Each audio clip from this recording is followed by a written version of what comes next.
ഞാനിപ്പോൾ നിങ്ങളിങ്ങനെ കൈ കാണിച്ചപ്പോൾ ഒരുപാട് ടാറ്റൂസ് കണ്ടു. സാധാരണ ഈ റെസ്ലിംഗ് നമ്മളിപ്പോൾ റെസ്ലസിൻ്റെ പലപ്പോഴും ഉള്ളതാണ് ഈ ടാറ്റൂസ്. ഇപ്പോൾ ഈ ടാറ്റൂസിന് എന്തെങ്കിലും സ്പെഷ്യാലിറ്റി ഉണ്ടോ, അല്ലെങ്കിൽ ഏതെങ്കിലും സിമ്പിൾ വെച്ചിട്ടുള്ള ടാറ്റൂസ് ആണോ?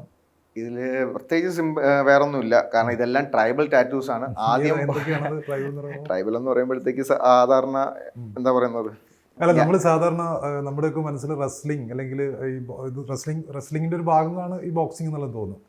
അപ്പോൾ നമ്മുടെ മനസ്സിൽ പെട്ടെന്ന് വരുന്നത് ഈ WWE പോലുള്ള സംഭവങ്ങളാണ് ടി വിയിലൊക്കെ ടെലികാസ്റ്റ് ചെയ്യുന്നത്. ഇപ്പോൾ റോക്കിൻ്റെ കയ്യിലൊക്കെ ഇങ്ങനെയുള്ള കുറേ ടാറ്റൂസ് കണ്ടിട്ടുണ്ട്. അതുകൊണ്ടാണ് ചോദിച്ചത്. കാരണം ഇവരെല്ലാവരും ഈ റെസ്ലിങ്ങിന്റെ ഭാഗം ഒരിക്കലും ബോക്സിംഗ് ആവത്തില്ല. റെസ്ലിംഗ് എന്ന് പറയുമ്പോഴത്തേക്കും ബോഡി ടു ബോഡി കോണ്ടാക്ട് വരുന്നതാണ്.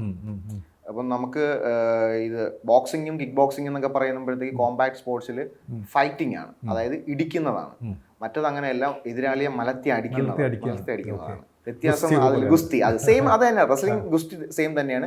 ഈ പറയും പോലെ റോക്കും ബാക്കി ഹൾക്ക് ഹോഗനും എന്നൊക്കെ വരുന്ന ആൾക്കാർ വരുമ്പോഴത്തേക്ക് അത് WWE. നമ്മൾ ഞാൻ കൊച്ചിലെ ഈ പറയുന്ന കാര്യങ്ങളൊക്കെ കണ്ട് അതിലും വളരെ മോട്ടിവേഷൻ വന്നിട്ടുള്ള ഒരു വ്യക്തിയും കൂടിയാണ്. ഹൾക്ക് ഹോഗന്റെ കാര്യം പറഞ്ഞപ്പോൾ ഈ അടുത്താണ് അദ്ദേഹം മരിച്ചത്. ഹൾക്ക് ഹോഗന്റെ കൊച്ചിലെ ഇത് ഹൾക്ക് ഹോഗന്റെയും അണ്ടർടേക്കറും അതുപോലെ തന്നെ ജോൺ സീന അങ്ങനെ പറയുന്ന ആ ഒരു ഈ പറയുന്ന റെസ്ലിംഗിന്റെ ഒരുപാട് ആൾക്കാർ ഉണ്ടല്ലോ. അവരുടെ ഫൈറ്റുകളും കാര്യങ്ങളും ആ ഒരു സമയം എനിക്ക് തോന്നുന്നു വൈകുന്നേരം ഒക്കെ 5 മണി ടു 6 മണി 10 സ്പോർട്സ് അല്ലെങ്കിൽ അതിന് റിപ്പീറ്റും ചില സമയങ്ങളുണ്ട്. അതൊക്കെ ഇരുന്ന് കാണാറുണ്ടായിരുന്നു. WWE ഇപ്പോഴും ഫോളോ ചെയ്യാറുണ്ട്. ഇപ്പോഴും അധികം സമയം കിട്ടാറില്ല, കിട്ടുന്ന സമയങ്ങളിൽ ചെയ്യാറുണ്ട്. ബോക്സിംഗ്, കിക്ക് ബോക്സിംഗ്, അപ്പം എങ്ങനെയാണ് ഇതിനകത്തേക്കൊരു കമ്പം വരാൻ തുടങ്ങിയത്? ഞാൻ പണ്ട് മുതലേ സ്കൂളിൽ പഠിക്കുമ്പോൾ മുതൽ അത്ലറ്റിക്സ് ഫിറ്റ്നസ് ഒക്കെ ചെയ്യുന്ന ഒരു വ്യക്തിയായിരുന്നു. അത്ലറ്റിക്സ് മെയിൻ ആയിരുന്നു. സ്കൂളിൽ ഓട്ടവും ചാട്ടവും ഒക്കെ ആയിരുന്നു. പ്രത്യേകിച്ച് ഞാൻ തിരുവനന്തപുരമാണ്. ഞാൻ 2002 തൊട്ട് ബോക്സിങ്ങിലോട്ട് ആദ്യം പോയി ചേർന്നായിരുന്നു ഒരിടത്ത്. പിന്നെ അവിടെ അത്ര ഇതൊന്നും വന്നില്ല. പിന്നെ 2004 തൊട്ടാണ് ഞാനൊരു ബോക്സിംഗ് കോച്ചിൻ്റെ അണ്ടറിൽ പഠിക്കുന്നത്. എൻ്റെ ബോക്സിംഗ് കോച്ച് എന്ന് പറയുമ്പോഴത്തേക്ക് നമ്മൾ ട്രിവാൻഡ്രത്തുള്ള തന്നെ പ്രേംനാഥ് സാറാണ്. അദ്ദേഹത്തിൻ്റെ അണ്ടറിലാണ് ഞാൻ പരിശീലിച്ചതും കാര്യങ്ങളും ഒക്കെ ചെയ്തിട്ടുള്ളതും.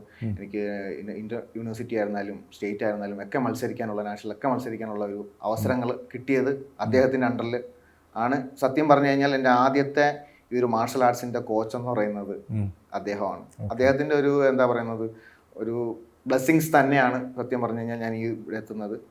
അങ്ങനെ പഠിക്കുന്ന സമയത്താണ് ഞാൻ ആർമിയിലോട്ട് എനിക്ക് ആർമിയിലായിരുന്നു. ഞാൻ ആർമിയിലായിരുന്നു. എത്ര വർഷം ഉണ്ടായിരുന്നു? ഞാൻ 9 വർഷവും 3 മാസവും ആർമിയിൽ സർവീസ് ചെയ്തതാണ്. ഞാൻ പോസ്റ്റിംഗ് സിക്കന്ദരാബാദ് ഉണ്ടായിരുന്നു, ശ്രീനഗർ ഉണ്ടായിരുന്നു, പഞ്ചാബ് ഉണ്ടായിരുന്നു, ട്രിവാൻഡ്രത്ത് ഉണ്ടായിരുന്നു. ആ സമയത്ത് ഈ ആർമി ലൈഫും ഇതുപോലുള്ള ഫൈറ്റിംഗ് മെന്റാലിറ്റി ഒക്കെ ഏതാണ്ട് പരസ്പര പൂരകമാണ്.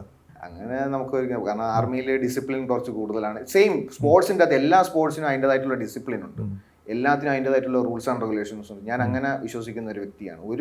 ഒരു മാർഷൽ ആർട്സ് ആയിരുന്നാലും ശരി, ഒരു ഗെയിം ആയിരുന്നു. കാരണം ഞാൻ BPED MPED പഠിച്ചൊരു വ്യക്തിയാണ്. BSc പഠിച്ചു കഴിഞ്ഞു, മാത്സ് പഠിച്ചു കഴിഞ്ഞു, MSc പഠിച്ചുകൊണ്ടിരിക്കുമ്പോഴത്തേക്കാണ് യൂണിവേഴ്സിറ്റി കോളേജിൽ MSc മാത്സ് പഠിച്ചുകൊണ്ടിരിക്കുമ്പോഴാണ് എനിക്ക് ആർമിയിലോട്ട് സെലക്ഷൻ കിട്ടുന്നത്. ഫസ്റ്റ് ഇയർ ആയപ്പോഴാണ് ഞാൻ ആർമിയിലോട്ട് പോകുന്നത്. ഞാൻ അതിനുശേഷമാണ് എല്ലാം കഴിഞ്ഞിട്ട് വന്നിട്ട് ഞാൻ BPED MPED ഒക്കെ പഠിക്കുന്നത്.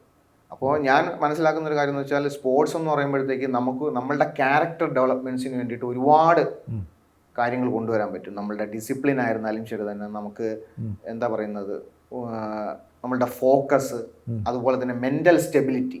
ഞാൻ കണ്ടിടത്തോളം കാലം നോക്കിയെടുത്തോളം മെൻ്റൽ സ്റ്റെബിലിറ്റി എന്ന് പറയുന്ന ഒരു കാര്യം കൊണ്ടുവരാൻ പറ്റുന്ന ഏറ്റവും വലിയൊരു എന്താ പറയുന്നത് ഒരു ടൂൾ എന്ന് വേണമെങ്കിൽ പറയാം സ്പോർട്സ് എന്ന് പറയുന്നത്.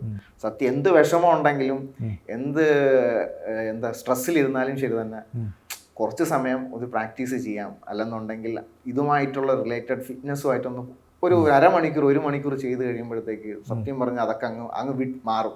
പിന്നെ അതിനുശേഷം പിന്നെ 1 മണിക്കൂറൊക്കെ അതെല്ലാം കഴിഞ്ഞിട്ട് വരുമ്പോഴത്തേക്ക് നമുക്ക് എന്താ വീണ്ടും അത് വരും അത് വീണ്ടും. പക്ഷെ ആ ഒരു സമയം കിട്ടുന്നത് നമുക്ക് ഭയങ്കര ഒരു റിലീഫാണ്.